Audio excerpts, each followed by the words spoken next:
Please take your seats and welcome.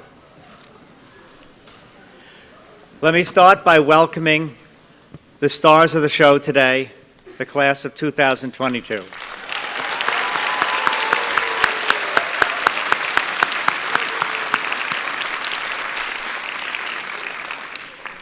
And also the leadership from Northwell Health and Hofstra University and representatives from the Gold Foundation, which I'll talk about in a minute, are all here, and I thank you people for coming and being with us.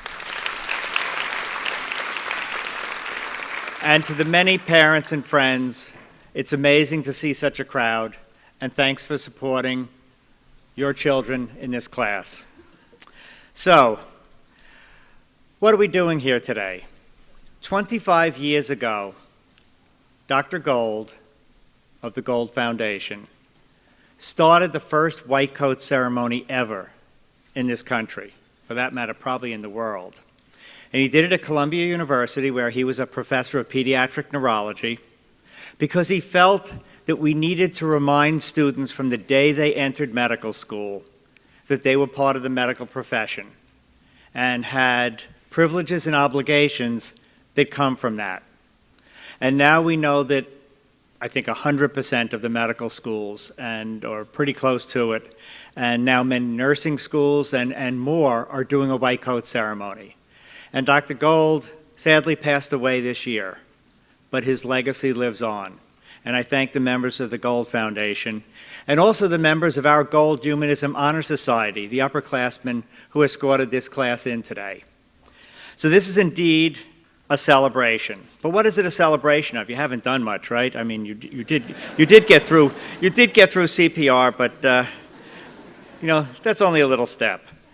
So we're really celebrating the fact that indeed the medical profession welcomes you. And what does that mean? Who is the medical profession?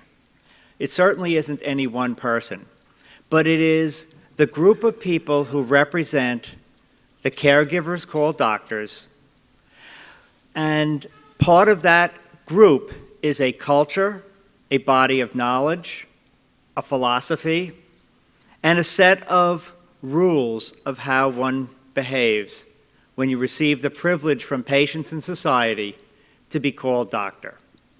And that's really what we're celebrating today, is the beginning of your journey. And it is a journey. So what do I really think this professionalism stuff is all about? Well, the first time I ever heard anyone talk about professionalism, they were listing all the virtues, supposedly of the good doctor, and I couldn't tell that from religious instruction when I was in grammar school. And I always knew that that couldn't be capturing really what this profession stuff is all about. And the more I became embedded in it, the more I tried to understand it, the more I understood that it's really about the taking on of a new identity. It is the acceptance that you become a new person during the period of medical education. And that person is a doctor. And in the process of becoming that person, you begin to think like a doctor, you make decisions like a doctor, you see the world that way, and at some point in that transition, you earn the right that forevermore people in our society will call you doctor, even if they're seeing you in a non-medical setting, because they know you have embraced what is that new person. And it starts at the very beginning. But I want to tell you, this formality and this celebration, and I welcome everyone to please celebrate afterwards, is really new to this profession. So I need to tell you, last year I skipped a story and got really, really battered and bruised by not telling you about my white coat ceremony. So this year I will actually return to telling you about my white coat ceremony, because it was truly amazing. So right after my orientation, which was a little index card that said, please report tomorrow morning at 8 o'clock to classroom B. That was my entire orientation to medical school. Well, once I had that card, the next day they gave me another little card, and it said, please go to this room at Bellevue Hospital and pick up your white coats. I said, oh, okay. So I never had been in Bellevue Hospital. I had barely been in the medical school. I found classroom B by sheer luck. And so we wandered into Bellevue, and it turns out that this room that was on the card was in the basement of one of the 14 buildings of the old Bellevue Hospital. And the basement was famous for the cats and the rats that lived in the basement. And it was a very scary and creepy place for a first-day medical student. But I found the room, and the room was the laundry. Yes, the laundry. And there's a big countertop and lots of racks with white coats and surgical scrubs. And I walk up, and this woman kind of looks at me and goes, "First-year medical student?" And I shake my head. And she steps back and looks at me and goes, "Okay, I got your size." She reaches behind, takes 2 coats out, slams them on the counter, hands me a card, says, "Sign for them." I sign. She goes, "You lose them, you pay for them." And that was the end of my white coat ceremony.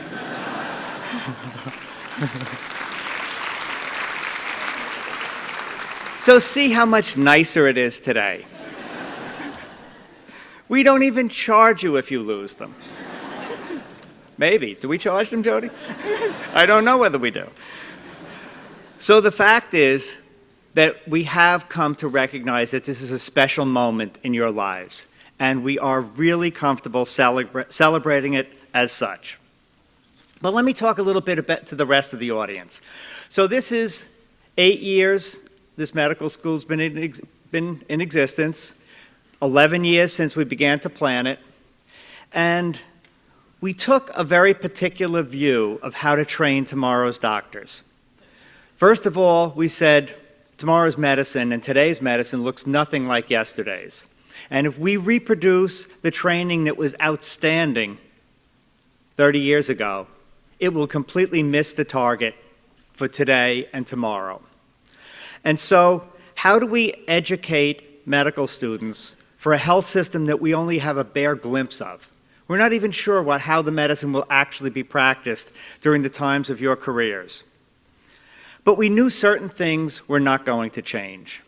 We knew that what makes a great doctor doesn't change over time.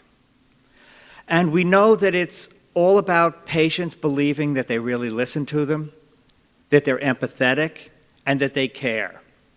So here's my first tip to all you medical students. Every patient knows whether you care about them or whether you're just going through the motion. They do not know how good you are, technically, but they never, ever get it wrong, whether you really care about them or not. You can never let that patient down, because if you want a trusting relationship, they have to know you care. And their antennas are really good for picking that up. The second thing is, what makes a great doctor who cares is that they're effective. That the things that the patient needs, they deliver. And when the patient needs to partner in that care, the patient welcomes the partnering because they trust you. So great doctors are effective because they can put knowledge into action and because patients trust them and partner in their care. That's it. There's nothing else. And so when we teach you all about the humanistic skills and communication skills and all the things that help you with difficult conversations, it's about being effective. It isn't about making you a nice person from this rotten person you arrived as. It is really about making you a person who, in the time constraint of an emergency room where you may have 2 minutes to gain someone's trust, or a lifetime of treating somebody with a chronic disease, you need to have that trusting relationship, and it depends on you. One of the best pieces of advice I ever got, I'm going to tell you a story, but I want to tell you a little bit about one of the really great doctors that I met in my career. And I was talking to him one day, and I said, "So tell me, what exactly makes your patients tell you things that they don't tell any other doctors?" And the reason I knew this was that all the doctors sent him the patients they couldn't figure out. And he never did any more lab testing. He never did any more procedures. All he did was sit and talk to the patients, and almost always he came up with the diagnosis. So he said to me, well, here's the first rule. Take time. Don't rush. Listen to the patient. Don't make them rush. Don't make them rush. Take your time. Listen to the patient. But figure out the doctor that patient needs to feel healed that day and become that doctor. He said the worst advice anybody could ever give a new doctor is be yourself. Because that implies that it's about you. Yes, you'll be yourself, and each one of you will have a personality and a way of approaching patients. But if you don't become the healer the patient needs, you'll never be effective. So just think about that and where that places you in terms of growing into this person we call a doctor. So, you're going to have all kinds of pressures on you. The payment system in this country drives all kinds of bizarre behaviors in healthcare. We know that physician burnout is a big problem related to all kinds of pressures in the workplace. And all of those things that I will certainly encourage you and say 100 times during medical school, you have to take care of yourself. You have to take care of yourself, because if you are burnt out, you will deliver bad care to patients. If you run out of empathy before the day is out, God help the last patients. And you can't let that happen. You have to take care of yourself and bounce back every day and every week and every month with resilience. That's only a piece of the story. But what I really want to do before we get on with this ceremony is tell you a little bit about the other thing that same person who told me to be the doctor that the patient needs when you meet them. So I had been in practice for 10 years. I was teaching voluntarily at Stony Brook, but I was mostly seeing patients, a lot of patients. I was a primary care internist, and I had the most amazing partners in the world who probably taught me as much medicine as I had learned in my residency. And lo and behold, Stony Brook asked me to come full-time and run their internal medicine residency program. And I made the decision to leave practice, which was in my hometown, and go and do this exciting adventure in medical education. And so, but I was really nervous because I said, I know after 10 years, I'm a really good clinician, but I'm not so sure I'm such a good educator. The students liked me when I made rounds with them, but I was nervous. So this very smart man, Dr. Reese Alsop,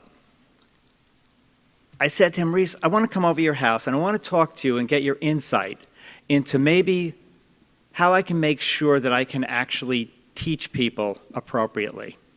He says, okay, come on over. Now, I want you to know that Dr. Alsop lived in a home on the property of one of his patients. And he had this amazing relationship with his patients that is actually hard to describe. And he was a very erudite, Brahmin-like person. So I get there, I knock on the door, nobody's answering the door. I walk around, and there he is up on a porch overlooking a little stream in a backyard. It was a very pretty setting. And I climb up, and there's his old dog, who can't stand up anymore, sitting next to him. And a cooler of beer, which my wife will attest, I never did like beer, but it didn't matter. Dr. Alsop had been so gracious to get beer. And we sat down, and I turned to him, and I said, Reese, tell me what this is all about that I can teach the students when it's my job and the residents. And I was expecting this really smart man who had published many things to give me kind of like this global summary of how you do it. And instead, for the next 3.5 hours, he told me one patient's story after another, one at a time, with vivid detail, knowing the intricacies of the patient, their family, their friends, their children. And each story had a piece of the mosaic. And it was one after the other. And then I remember, I could tell he was getting a little tired. And then he just stopped. And he just looked at me and said, that's it. It's only one patient at a time. And what makes life great as a doctor is every patient's story, one at a time. There's no summing it up. It's just one patient at a time. And my message to you as you start, and I know you've ridden the ambulances and you're going to start with the ICE preceptors, don't deprive yourself of those one patient at a time. There's no summing it up. It is those intimate relationships you're privileged to have with every patient. It's the opportunity to help, to inform, and sometimes to just palliate. But if you run so fast that you miss those one patient at a time, not only will you be burnt out, but you'll wonder why Dr. Smith loved being a doctor so much, and you don't. All the doctors I know who love being doctors never miss those one patients at a time, because that's what makes it worthwhile. Not the money, not the prestige, and certainly not the EMR. What makes it worthwhile is those patients. So as we get going today, and you come up and put your white coats on that I hope fit, I want you to remember that, because you're going to start going out and you're going to start meeting patients. And I want you to remember and feel guilty if you pass up the opportunity to know who that person is, to find out a little bit of their life, and to say, I'm here to help you, even as a first-year medical student. And somehow you figure out that before those 20 minutes are out, there is going to be some way that you, the novice medical student, can help that person, because you become the healer they need that day. So, right now we're going to ask the person responsible for creating this class, Dr. Rona Waldenberg, to come up and call your names, and Dr. Tom Krakowski and Bill Rennie to put on your white coats with you, and then we'll continue to celebrate. So come on up, one at a time. Rona?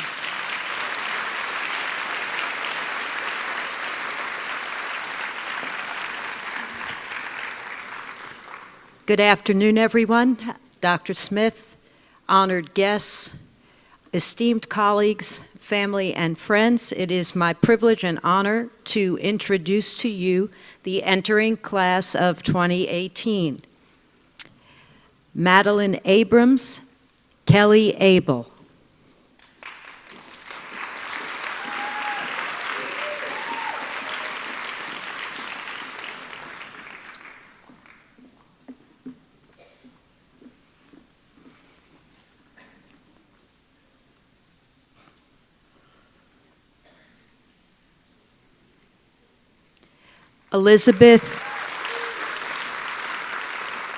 Elizabeth Grace Beals, Brandon Blank. Congratulations. Congratulations.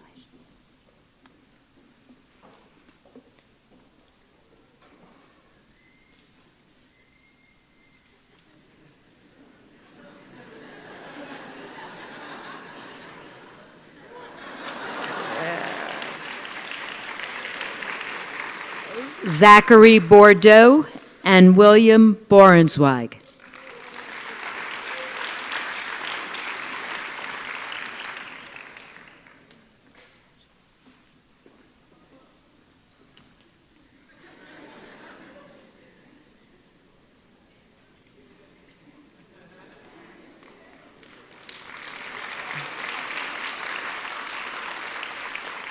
Sharon Bossard and Sonam Brahmbhatt.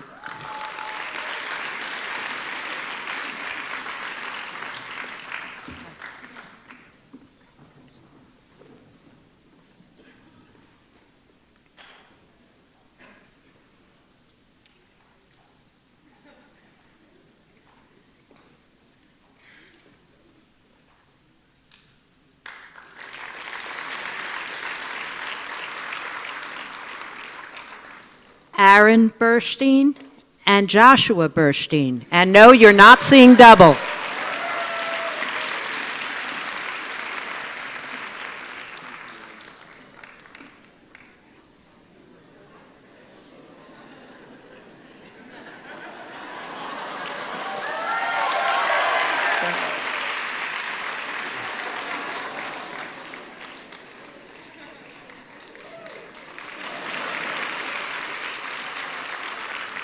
Leah Carroll and Daniel Cheng.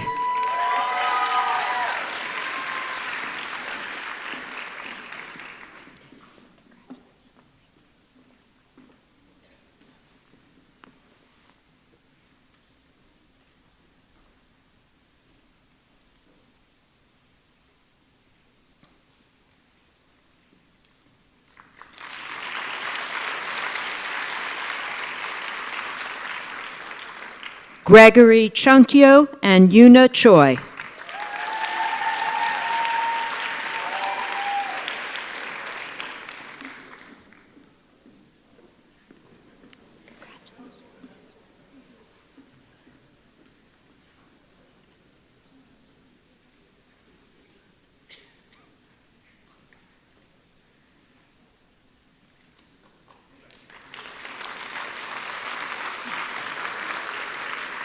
Barbara Cortez and William Matthew Degovea.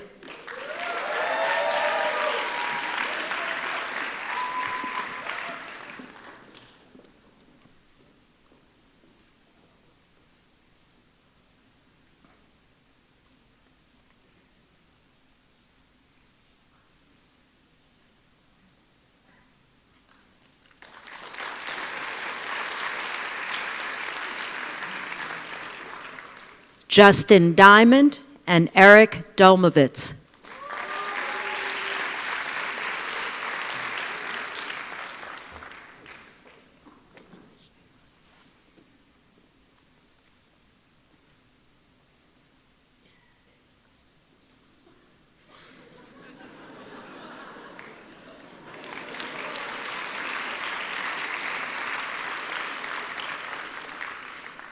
Priya Devuri and Jessica Edwards.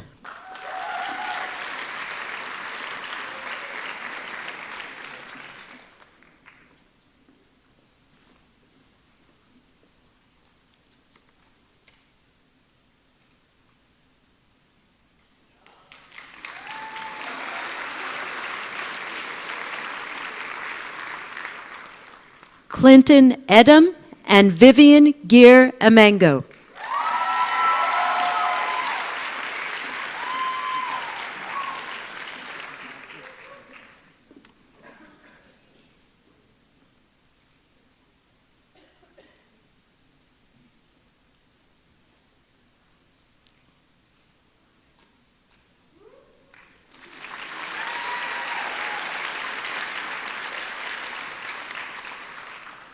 Julia Eppelbaum and Danielle Fissen.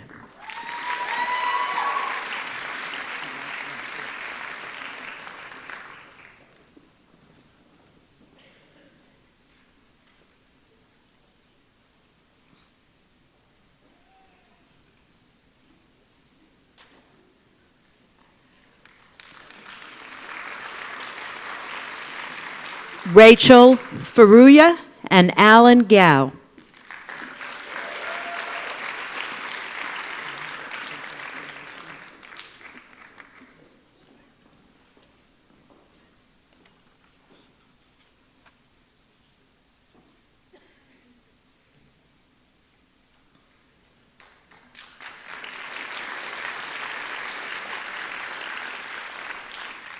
Stephanie Garcia and Srilakshmi Garikapati.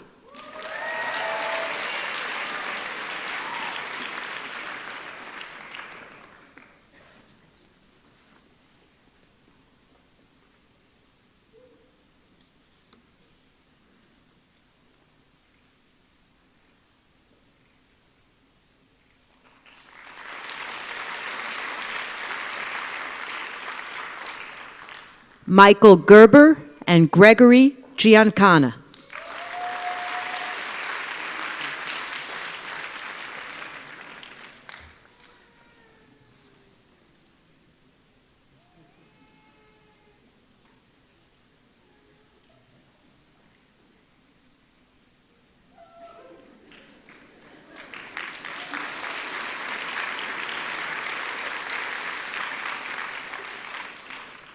Christian Giganti and Aaron Goldstein.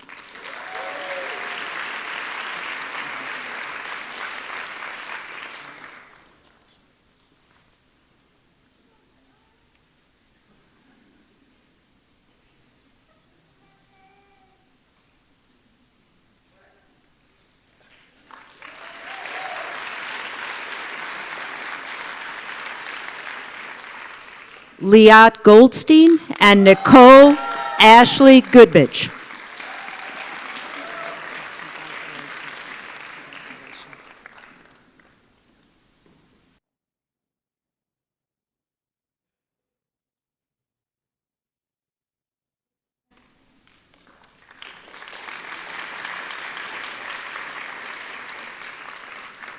Rohan Gupta and Sebastian Gutierrez de Pineres.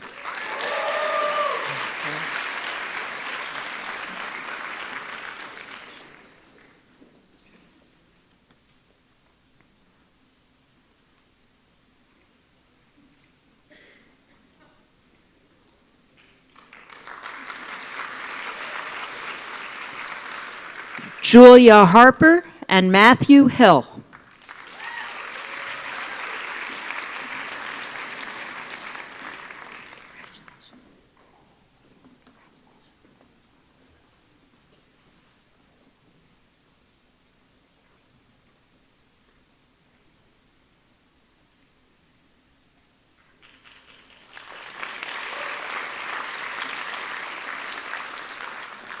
Catherine Ho and Benjamin Hoffman.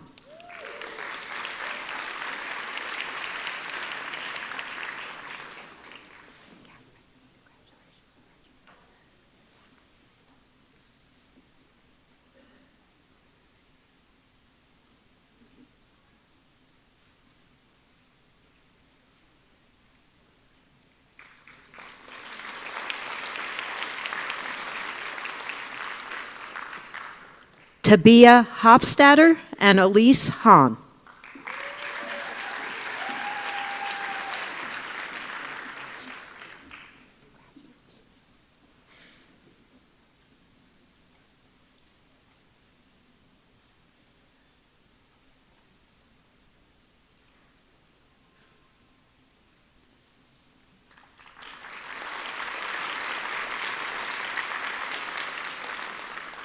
Danielle Anesta Lowe Howell and Tiana Hudson German. Got it right.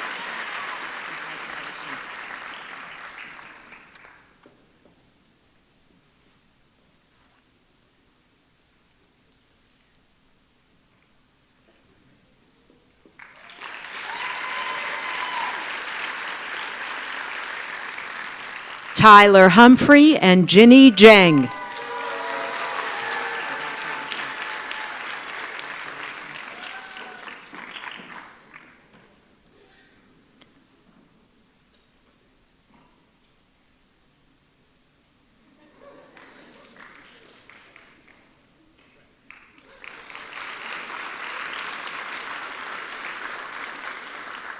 Ashna Joseph and Rachel Jujon Roach.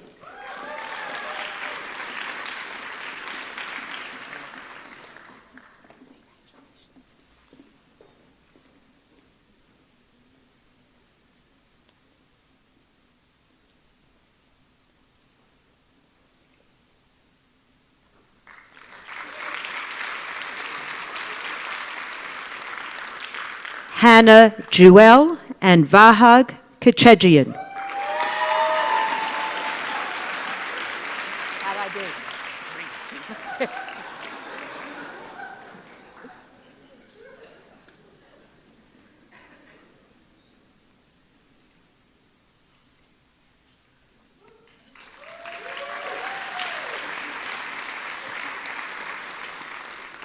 Sabrina Khan and Daniel Kim.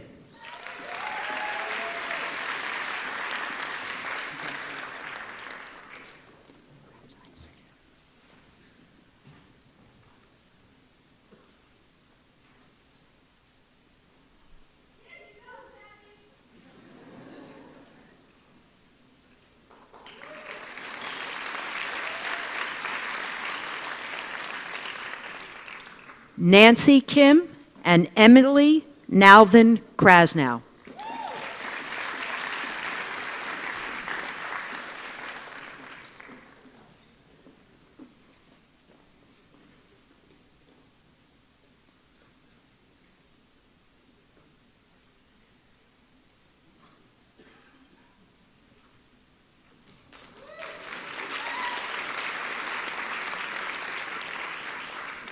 Corey Lasher and Jake Lehman.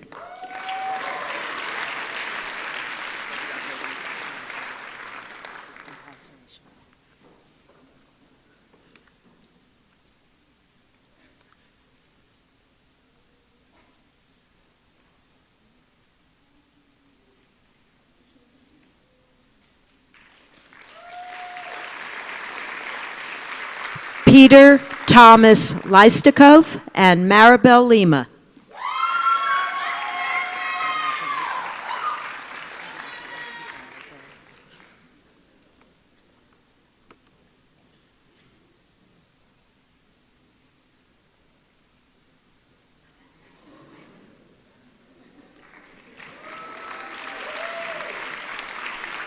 Angela Lowe and Dee Luo.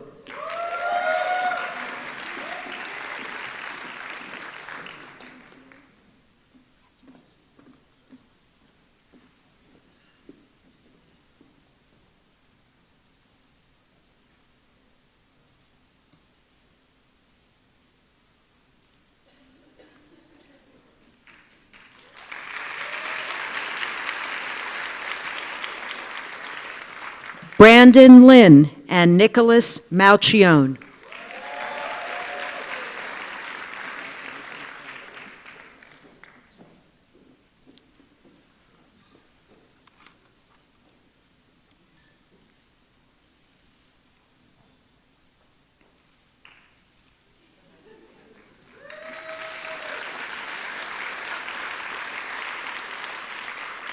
Sean Matuzak and Lydie McKenzie.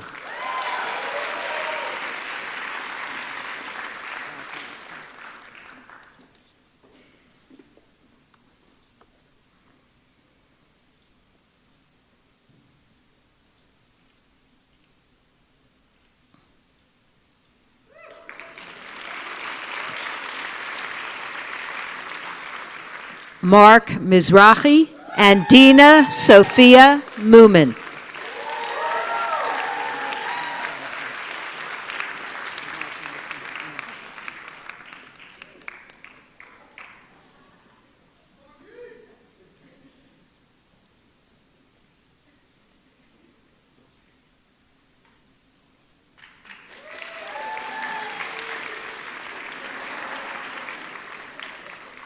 Zaim Nazir and Theomi Wynn.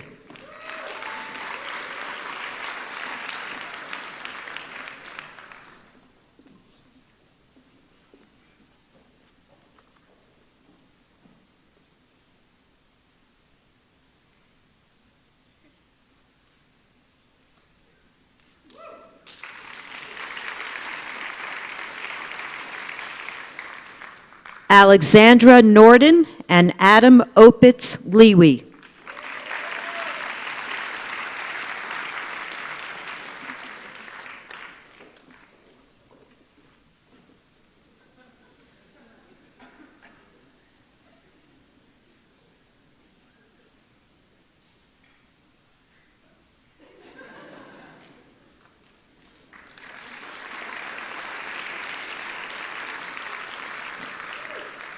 Pablo Xavier Palacios and Stephen Para.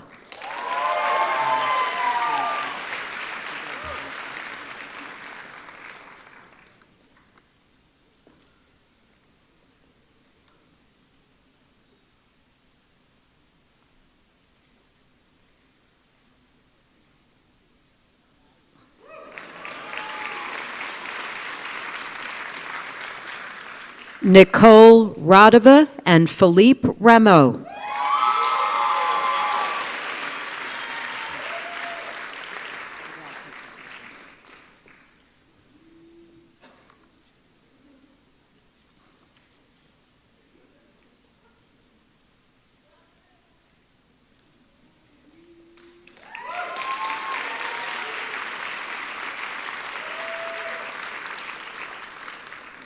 Crystal Robinson and Charles Rong.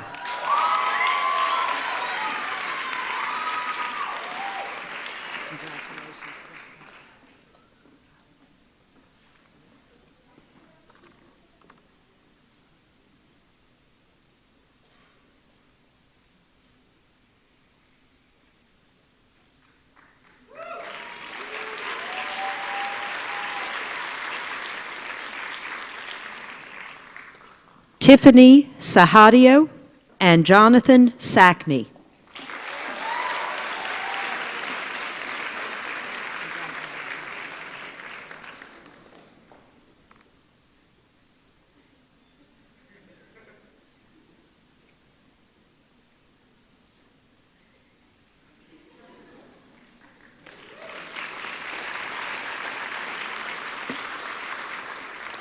Andrew Seidner and Elon Sharabani.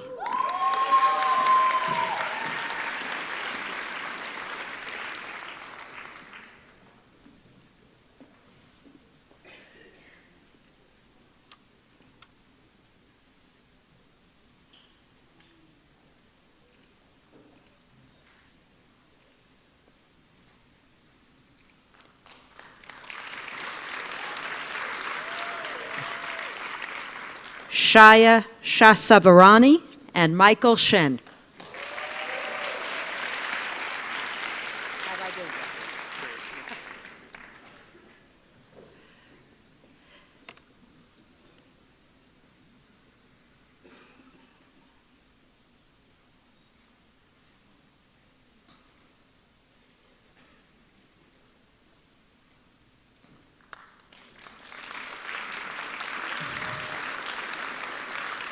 Matthew Ciano and Andrew Simpson.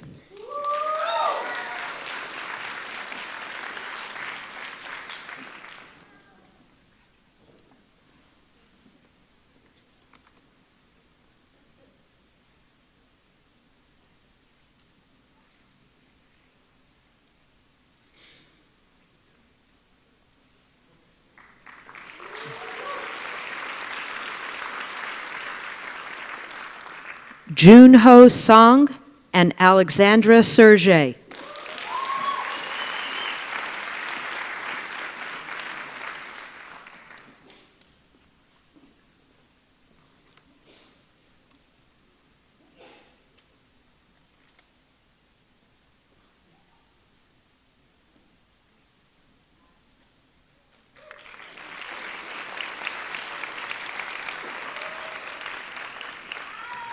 Aaron Tabibzadeh and Dylan Ton.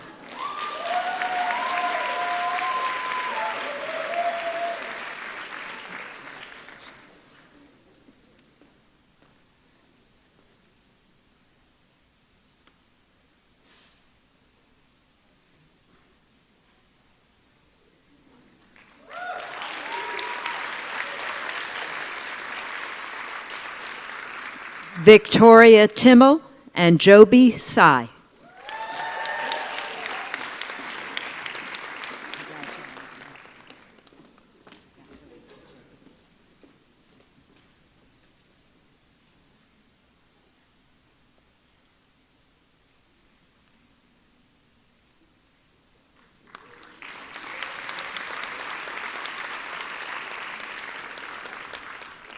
Roland Vaca and Sarah Vander Elst.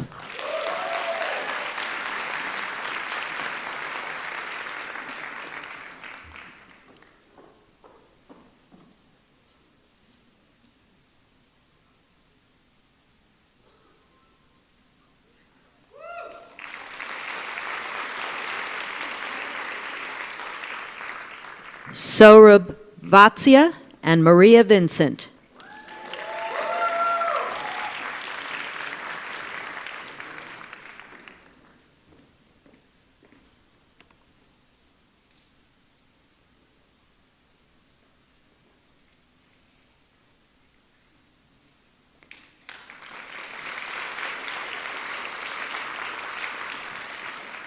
Nate Webb and Amanda Wong.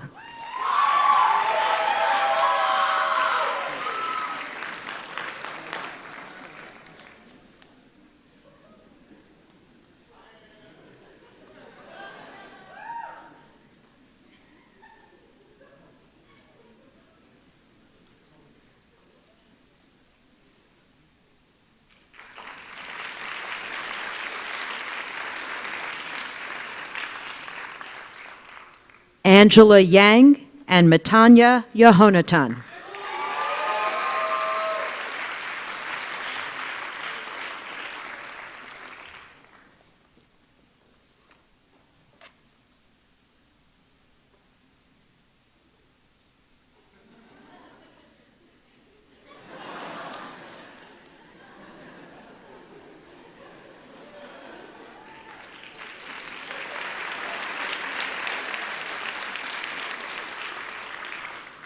Esther Yi and Victoria Zhao.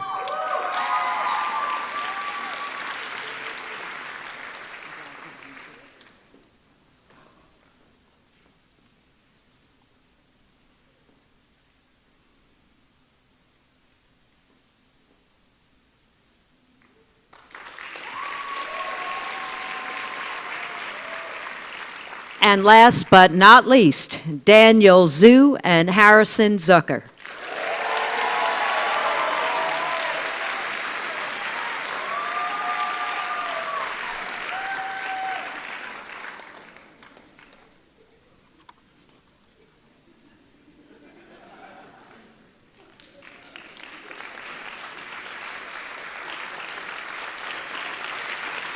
Thank you.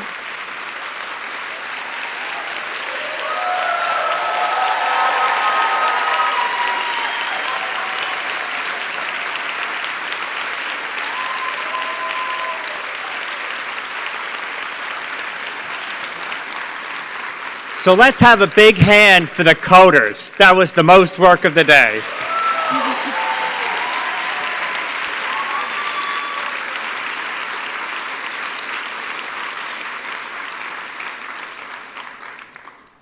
So now I would like to ask the entire class of 2022 and any physicians in the audience to please rise. And on the back page of the program, not the back, third page, is our oath. And I would like everyone to say this together. And please say it loud enough so I actually know you're saying it. And then I'll let you take over. So this is a modern version of the Hippocratic Oath. And let's start. I swear to fulfill, ladies, this covenant. I will respect the hard-won scientific gains of those physicians in whose steps I walk, and gladly share each knowledge those who are to follow. I will apply for the benefit of the sick all measures that are required, avoiding those twin traps of overtreatment and therapeutic nihilism. I will remember there is art to medicine as well as science, and that warmth, sympathy, and understanding were the surgeon's knife or the chemist's drug. I will not be ashamed to say I know not, nor will I fail to call on my colleagues when the skills of another are needed for a patient's recovery. I will respect the privacy of my patients, for their problems are not disclosed to me that the world may know. Most especially must I tread with care matters of life and death, and never abuse the power that has been bestowed upon me. I will remember that I do not treat a fever chart, a cancerous growth, but a sick human being whose illness may affect not only the person, but a family and community. I will prevent disease whenever I can, for prevention is preferable to cure. I will remember that I remain a member of society with special obligations to all my fellow beings, those sound of mind and body, as well as the infirm. I will maintain the health of my own body, spirit, so that I am able to discharge my duties. If I do not violate this oath, may I enjoy life and art, respected while I live, and remembered with affection thereafter. May I always act so as to preserve the finest traditions of my calling, and may I long experience the joy of healing those who seek my help.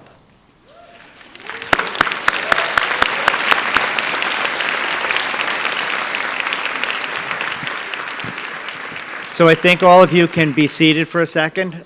Let me just remind everyone, the party begins at the medical school. We have buses to return you, or you can certainly walk on this beautiful day. Today is a celebration of the beginning and a celebration of the profession and a celebration of all of us who one day will be patients. And so let's hope they do a good job in this training. Now, I assume you want them to walk out first, and just check your pockets of your white coats on your way out. And why don't we let everybody start walking out? And thank you, and we'll see you over at the medical school.